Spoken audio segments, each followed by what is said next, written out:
میرے خیال سے آپ کو بھی فخر ہونا چاہیے.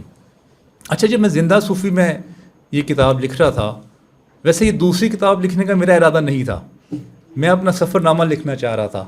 تو معاذ ہاشمی صاحب نے مجھے ایکچولی موٹیویٹ کیا کہ تمہارا جو دوسرا ورژن ہے اس کتاب کا وہ آنا چاہیے.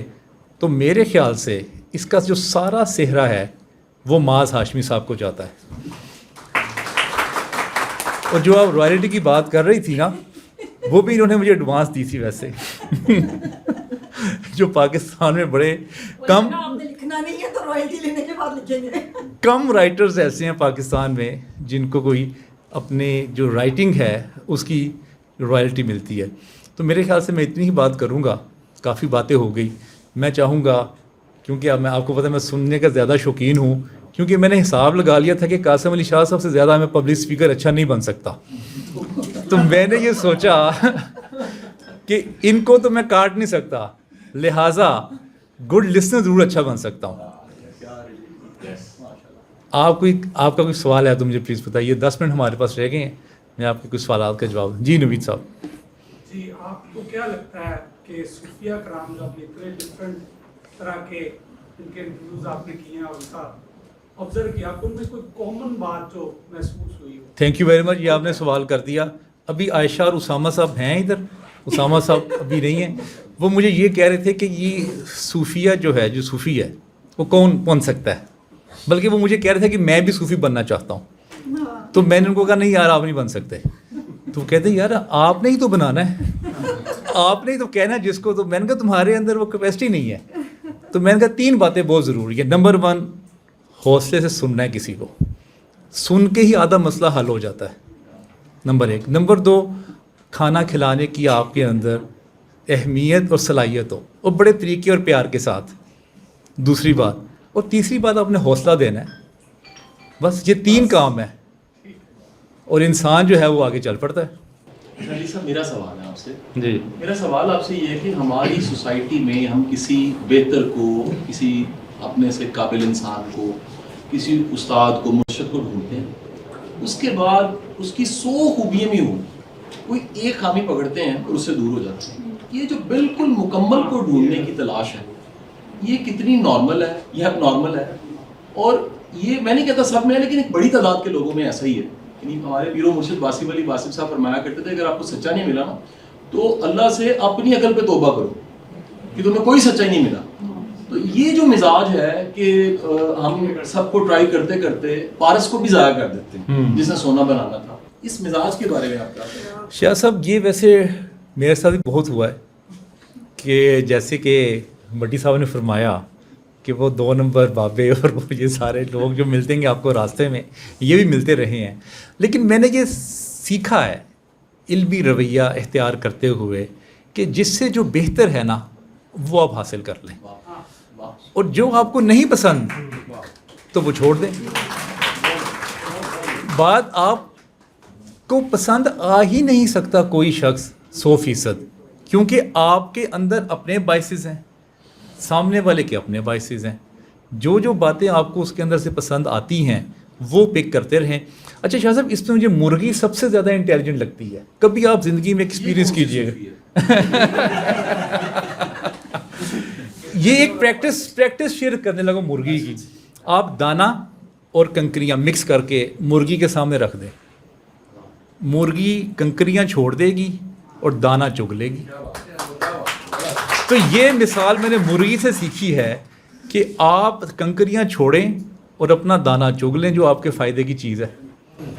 جی صاحب کیا ایک ہی ہونا ضروری ہے؟ سائنس اور سائنٹسٹ 2 مینٹور نہیں ہو سکتے، 2 رہبر نہیں ہو سکتے، یا 2 سے زیادہ نہیں ہو سکتے؟ بالکل ہو سکتے ہیں، میرے خیال سے ہونے چاہیے. کیونکہ پروفیسر احمد رفیق اختر صاحب کا میں جملہ آپ کو کوٹ کرتا چلوں. پروفیسر صاحب کہتے ہیں جو عقیدت ہے وہ علم کی موت ہے. جب آپ عقیدت میں بہہ جاتے ہیں تو پھر آپ نہ کوشچن کر پاتے ہیں اور نہ ہی آپ علم کو اس طرح سے ایبزارو کر پاتے ہیں. میں ابھی ڈیلس تھا امریکہ میں، تو غامدی صاحب کو ملنے کے لیے میں نیو یارک سے اسپیشلی ڈیلس گیا. 3 گھنٹے کی فلائٹ کا سفر ہے وہاں پہ. اور ان سے کیونکہ میں نے یہاں بہت سیکھا ہوا تھا، لیکن میں نے کہا میں امریکہ اب آیا ہوں اور ان سے میں گپ شپ کروں تو میں سیکھتا ہوں. آپ کو جو شخص ملتا ہے بہتر وہ سیکھیں، لیکن آپ ایک اپنا جو مینٹور ہے اس کو ضرور فائنل کریں، لیکن مینٹور فائنل کرتے ہوئے کافی ٹائم لگائیں. دیکھیں آپ کی اگر مزاج ملتا ہے اور اس کا علم آپ سے زیادہ ہے تو آپ اس کے ساتھ رکھیں اور پھر سارا کا سارا اس کو پڑھیں، اس کے ساتھ وقت گزاریں. جیسے شاہ صاحب نے کہا سفر کریں اس کے ساتھ، تو پھر آپ کے پرتھیں جو ہے نا وہ کھلتی جائیں گی.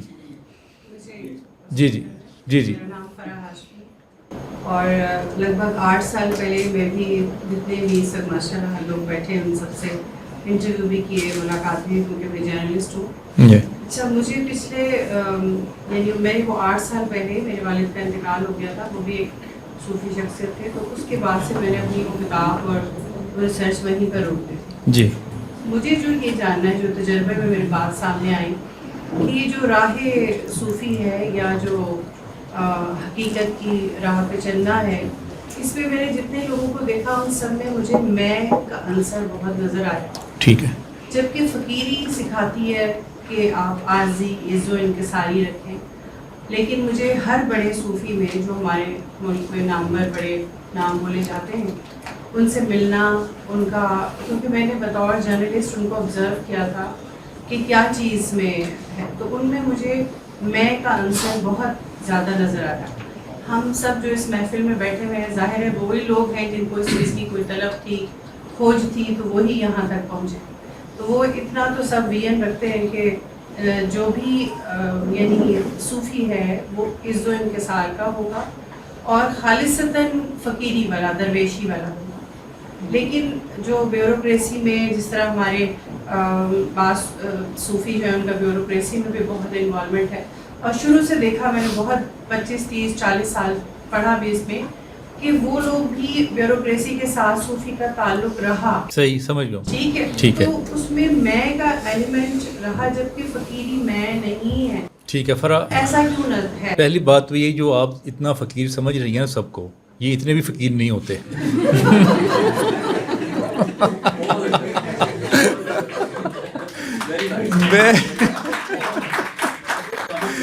میں عبداللہ بھٹی صاحب کے پاس جب میری پہلی ملاقات تھی، عبداللہ بھٹی صاحب کو بھی یاد ہوگا، اتنا ہی بڑا کمرہ تھا اور سب لوگ بیٹھے ہوئے تھے، تو میں بالکل اینڈ پہ تھا. تو جیسے ہی میں انٹر ہوا تو عبداللہ بھٹی صاحب نے مجھے ایسے اشارہ کیا، آپ میرے پاس آ جائیں.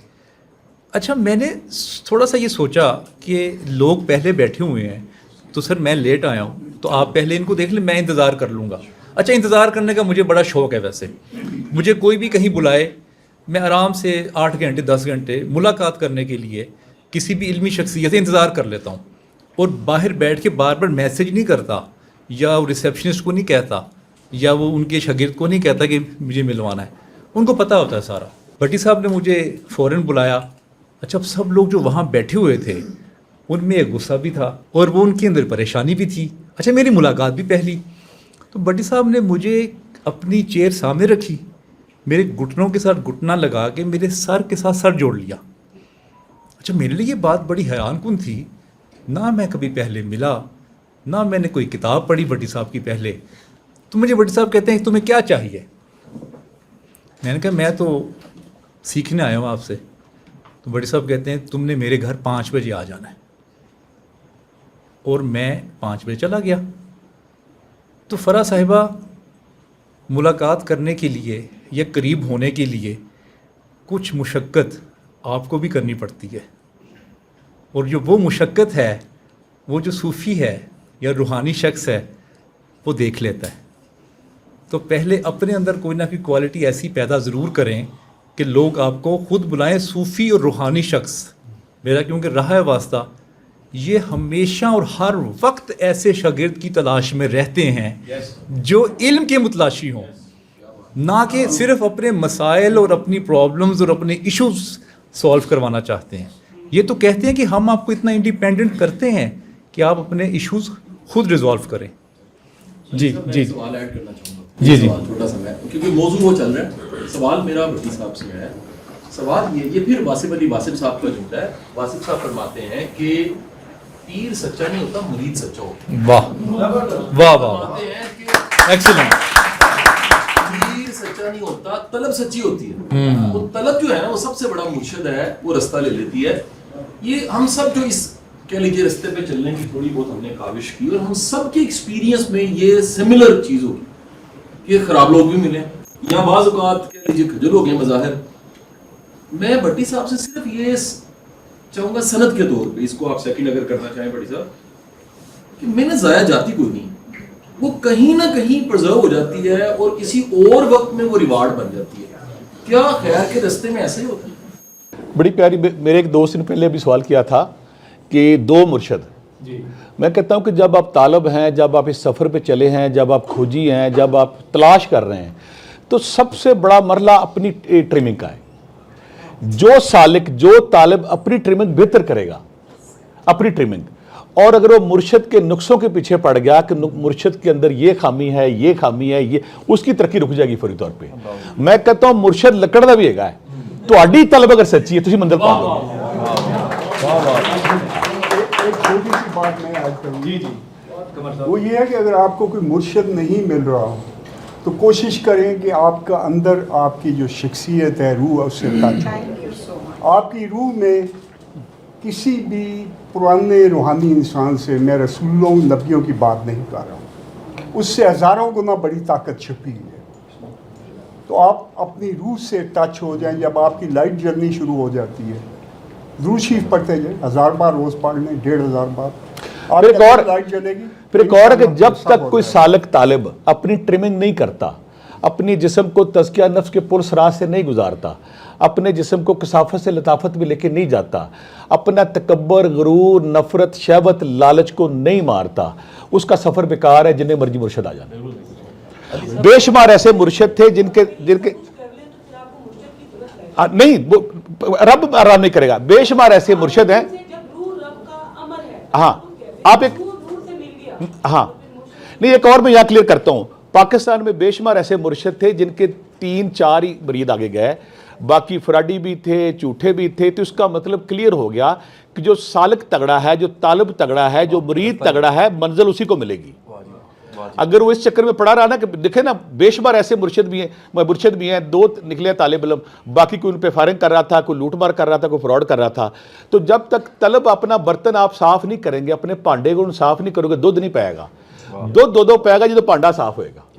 میرا سوال یہ ہے, میری کم علمی کی وجہ سے میں آپ سے یہ سوال کر رہا ہوں کہ میں سمجھ نہیں پایا ہوں کہ آپ نے ماشاءاللہ جو زندہ صوفی کے نام سے بک کی ہے, مجھے یہ سیکھتا ہے کہ ہمارے جو اسلاف تھے, صوفیہ کرام جن کو ہم کہتے تھے, ان میں اور آج کے صوفی میں, جو میڈیا کا صوفی بھی ہے, ان میں کوئی فرق آپ سمجھتے ہیں کہ ہے؟ جی, وہ ہمیں ذرا ایجوکیٹ کریے. پہلے سکرین تھی, اب سکرین نہیں تھی, اور اب سکرین ہے.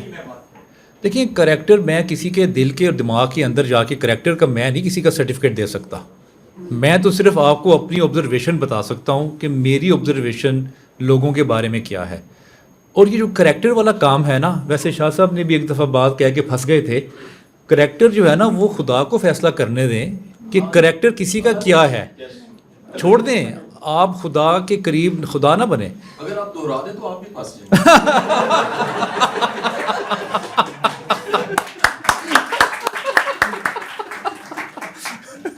تو میرے خیال سے یہ دیکھنا ہوتا ہے کہ بلال کتب صاحب نے ایک فارمولہ بتایا تھا کہ جس شخص کے قریب بیٹھ کے آپ اپنے آپ کو خدا سے قریب پائیں, اس شخص کے پاس بیٹھنا شروع کرتے ہیں.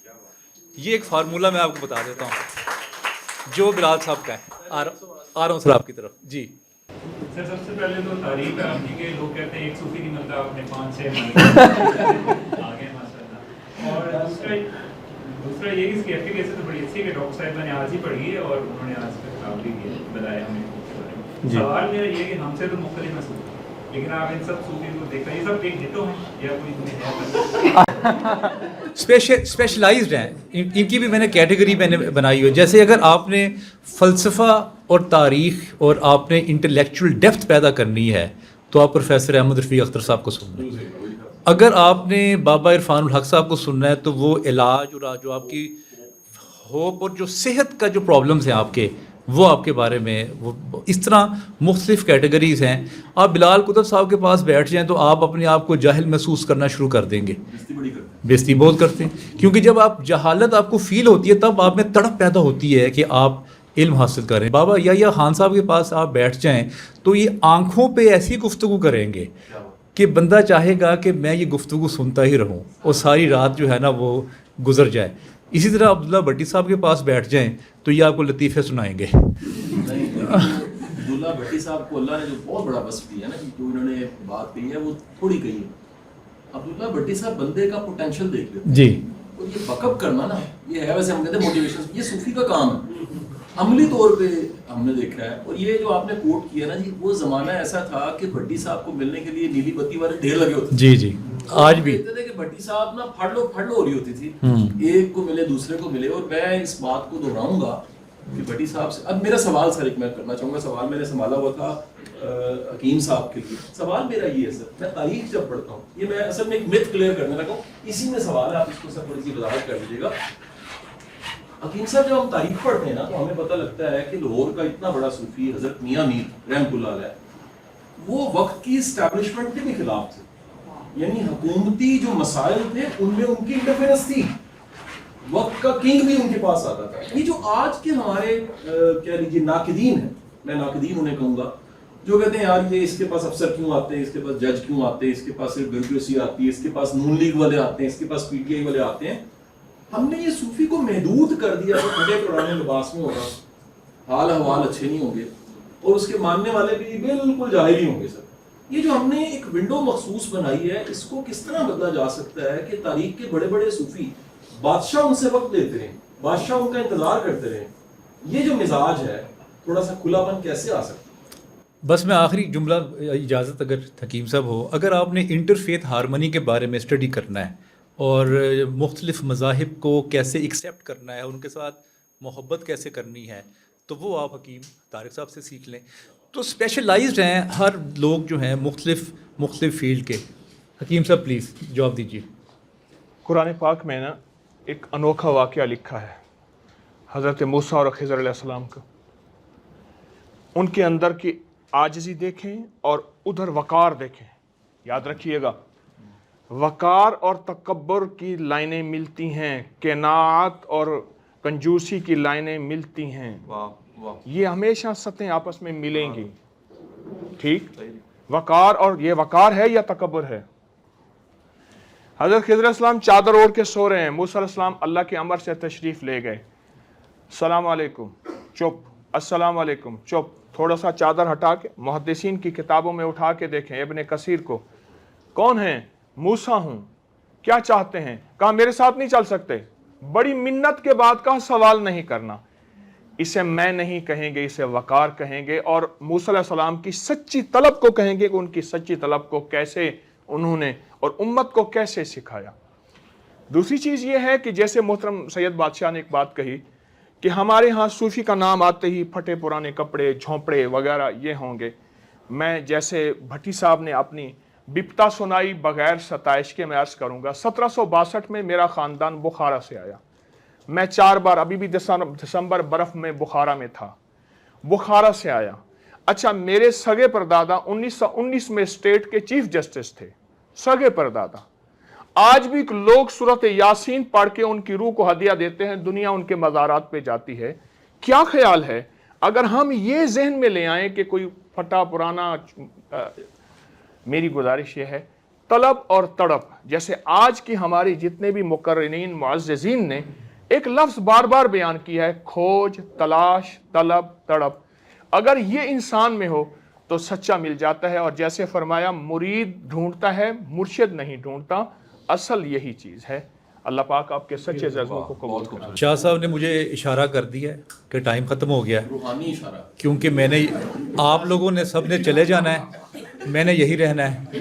تو میرے خیال سے جن لوگوں کے سوالات رہ گئے ہیں, میں ابھی یہیں پہ ہوں, وہ چائے پہ بھی ہو سکتے ہیں, وہ آپ لوگ ان کے ساتھ انڈیویجولی بھی مل سکتے ہیں. لیکن جانے سے پہلے جو تمام لوگ ہیں وہ میرے ساتھ تصویر ضرور اتار کے جائیں. Thank you very much. آپ کے وقت کا بہت بہت شکریہ.